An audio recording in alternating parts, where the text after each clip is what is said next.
Friend request accepted. Sana ito talaga si Nurse Ronnie. Fail naman? I wonder where she is right now. Nurse, wala pa bang pagkain? Ikaw si Mika. Bakit hanggang ngayon, ganito pa lang, wala pa nangyayari? Nung una, si Bien. Ngayon naman, anak ni Bien. Aalis ako at dadating dito ang kaibigan kong si Bien. General Vargas, paiimbestigahan ko yan si Bien at ang kanyang pamilya. Kayo nga po yung nanay ni Nato. Kaya ayun na ho ako na iuwi ko yung anak ko. Ipinahiram sa atin si Nato para may matutunan kayo na pangahalagaan ng isa't isa. The next attack can be fatal. Maaaring kamatay ni Amanda ito. Ano? Boss. Mamamatay? Ano pong sinasabi niyo? Boss, sandali. Piggy, please. Kagaya na sinabi ng doktor, bawal na may stress, mabigla, o may expose sa matinding emosyon si Amanda. Kaya please, kontrolin mo muna sarili mo. Huminahon ka. Kumalma ka, Miggy. Boss, I'm sorry. Hindi, Tiago. Ano ka ba? Dok, nagbibiro lang po kayo, di ba? Malakas po itong si Tiago eh. Mas malakas pa to sa kalabaw, mas malakas pa po sa akin, kaya imposible. Malakas siya physically, but her heart. Wala pong sintatagang puso niyan. Di ba, Tiago? Kaya nga kita minali. Di ba, pangako natin, panghabang buhay ang Eminem. I'm sorry. I'm sorry. Anak, magpahinga ka nga muna. Kailangan mo magpahinga, anak. Miggy, kailangan magpahinga si Amanda. Pero, Tiago. Sige. Sheena, please.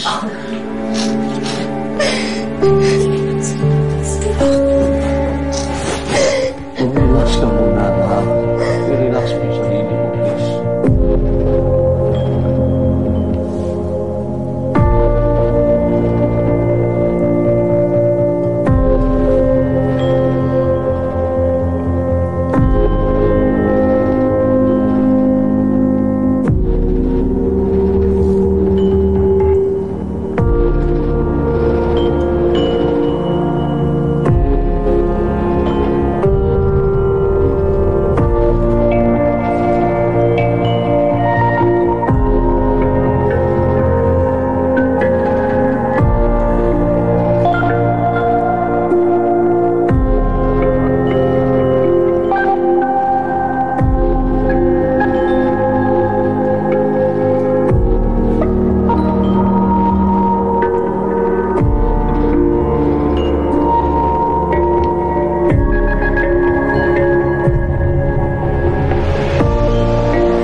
Props. Si Mandy, inatake at nasa hospital. Sabi ng doktor, kung sunod yung atake, pwede niya ikamatay.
Mamski. Kurutin mo nga ako. Totoo ba talaga to? Anak, nakausap ko na ang doktor. Bata pa pala si Mandy. May diferensya na siya sa puso. Masakit, alam ko. Pero kailangan mo nang turuan ang sarili mong tanggapin ito. Na ano, Mamski? Na pwede po kunin sa akin si Tiago agad-agad? Kakapisa pa lang po namin. Kung bata pa niyan. Anak, hindi naman natin hawak ang buhay natin eh. Kung alam ko lang po, Mamski. Sana dati ko pa siya nakilala. Sana noon ko pa po siya minahal ng ganito. Ngayon po, pakiramdam po, gahabol ako eh. Bulatan na lang po to. Ganun. Daya. Daya naman po. Anak, walang madaya. May dahilan ng Diyos kung bakit niya ginagawa ito. Pasalamat na lang tayo. Nakasama natin si Mandy kahit saglit lang. Ang gawin natin ngayon, anak, magdasal tayo. Humingi tayo ng gabay sa Kanya na pahabain pa. Sana ang buhay ni Mandy.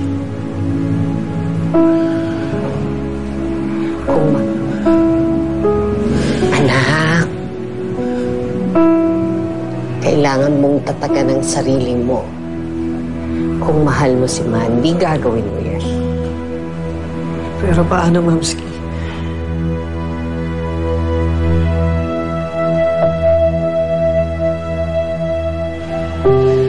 Simulan natin dito.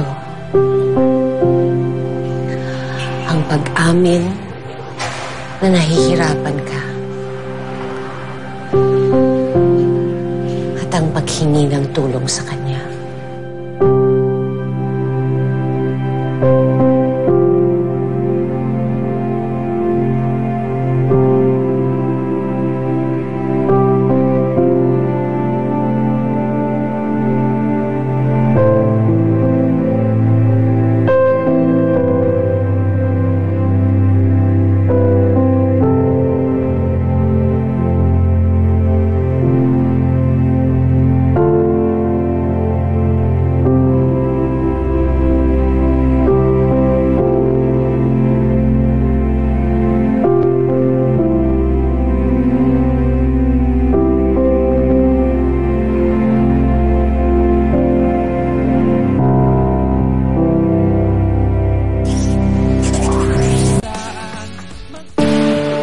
Daling sabihin ang salitang move on. Pero, paano ka makaka-move on kung sa kanya umiikot ang mundo mo? Hashtag, don't let go, choose.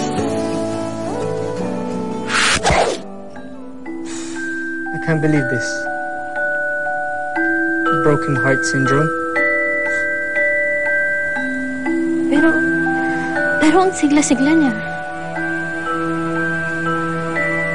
Ang inaalala ko ngayon, si Utol. Ito tayo, naghahabol na matapos tong hasyenda. Repair dito, repair doon. Samantalang sila, ang laki ng dinadala nila doon. Parang ang babaw ng lahat na magalit dito, na ma-upset kay Lola Aurora, kay Mang Bien. At sa lahat, I've realized recently, going through sadness, avoiding you guys, there is no such thing as petty emotions. Walang mababaw. All emotions are valid. Every effort is valid. If we can't change the situation, we can change our perspective. Wow. Isipin nyo na lang, once we finish our work here, makakabalik na tayo agad sa Manila. And Mandy can use this place for some rest and relaxation someday. Tama si Kuya. Dapat #work for Mandy ang attitude natin. Tama. Ang importante ngayon, pakita natin ang suporta natin kay Mandy. Bukas na bukas, puntahan natin siya. Sige na. Tama na ang drama. Dapat maging masaya tayo. Para kay Mandy. For Mandy. For Mandy. For Mandy. For Mandy. For Mandy. Para kay Mandy.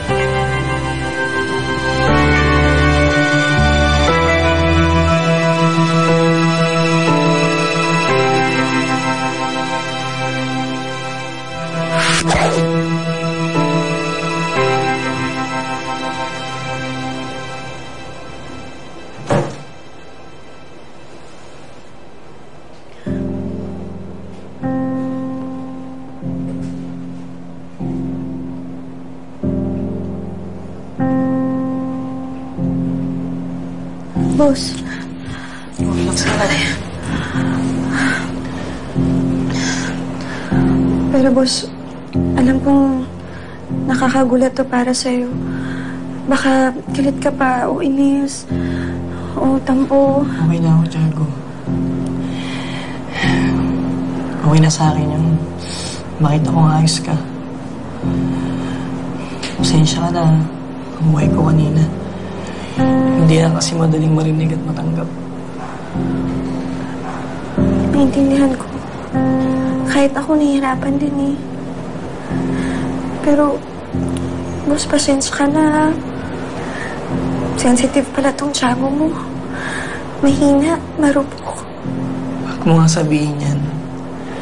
Ang kilala kong tiyago, hindi nagpapataob, hindi nagpapatalo. Kaya mo to. Kaya natin to. Ngayon lang kasi ako naindab ng ganito, pero bawal pala. Sobrang lakas ng tama ako sa'yo. Nadali tuloy yung puso ko ng literal.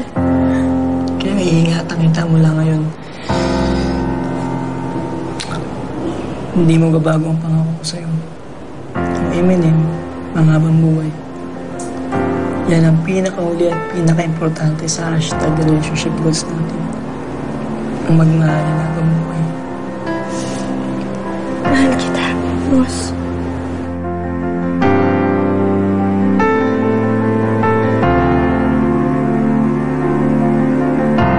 Mahal na mahal din kita, Tiago, ng buhay ko.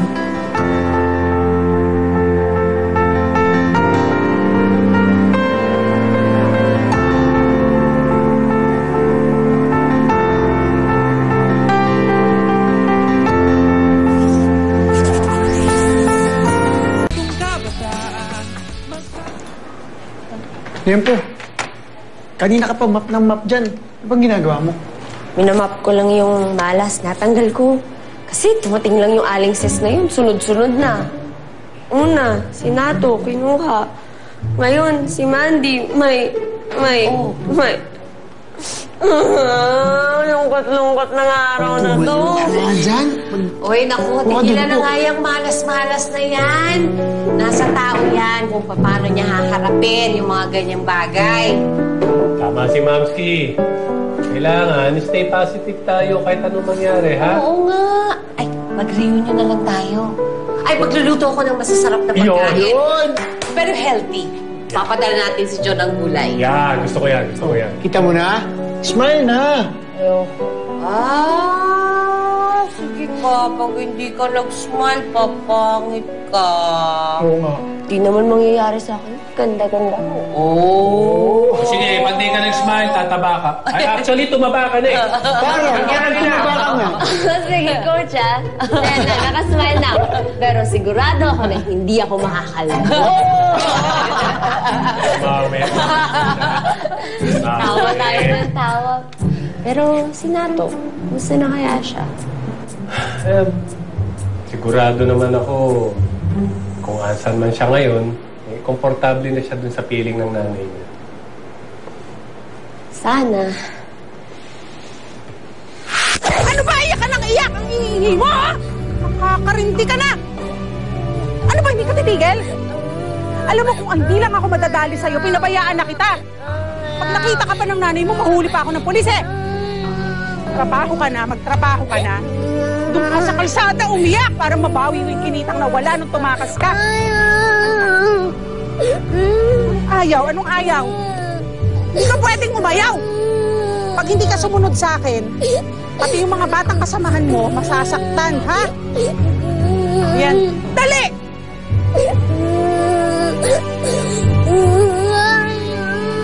Tumigil ka na! Ayaw mo tumigil, ha? Ayaw mo tumigil?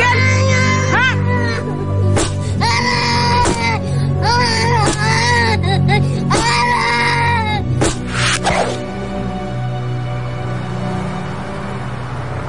Tiago. O, pinaalam ko pa to kay Doc. One time lang to, ha? Wow! Ang sarap naman pala ng pagkain dito sa hospital, eh. Actually, hindi. Walang lasa pagkain dito. Kaya binuunan kita. Pero secret lang natin to, ha? Talaga? Wow, thank you, Nurse Nika. Thank you. Pero baka pwedeng makakuha ng isa pang plato para dito sa boss ko. Sige na. Swerte mo sa kanya, no? Oo, pero swerte din naman siya sa akin, na. Grabe to. Ibig kong sabihin, ang mga nakikita ko kasi nagbabantay dito, puro mister o kaya tatay. Bibihira lang yung mga batang tulad niya na ganyan. Matanong lang, may mga naalagaan ka naman na may taning na? Oo, naman. Wala ka pang taning. Dapat laging positive pa rin. Pero, ano yung pinakamahirap na experience mo? Alagaan mo, yung tipong hindi na makagalaw, may mga gano'n na ba? Yung parang gulay na lang. Hindi. Alam mo, sa totoo lang, mas mabigat sa akin yung nakikita ko yung mga kamag-anak. Kasi yung loved ones na mga may sakit, buhay na buhay sila, pero parang may sakit na rin ang moda nila. Laging nasa loob ng ospital, wala nang buhay sa labas. Parang walang ibang alam kundi maghintay, mag-alaga, pero nalilimutan na nila yung sarili nila. Tapos pag iniwan, lost. Lost sila hanggang sa pagtanda. Sige, kunin ko lang yung isang plato. Sige, salamat.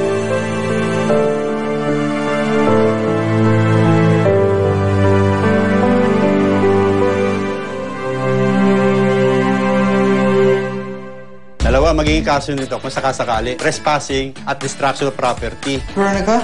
Nurse Ray is here in this hospital. Sir, are you okay? Ronnie? It's you. Nato? Rosa! Di ba si Nato yan? Kuya John, ha? Kuya John! Yung loved ones na mga may sakit na rin ang moda nila. Tapos pag iniwan, lost sila hanggang sa pagtanda. Siya lang po ang gusto kong makasama habang buhay ko. Gusto ko po sanang hingi ng singsing na iniwan ni Lola.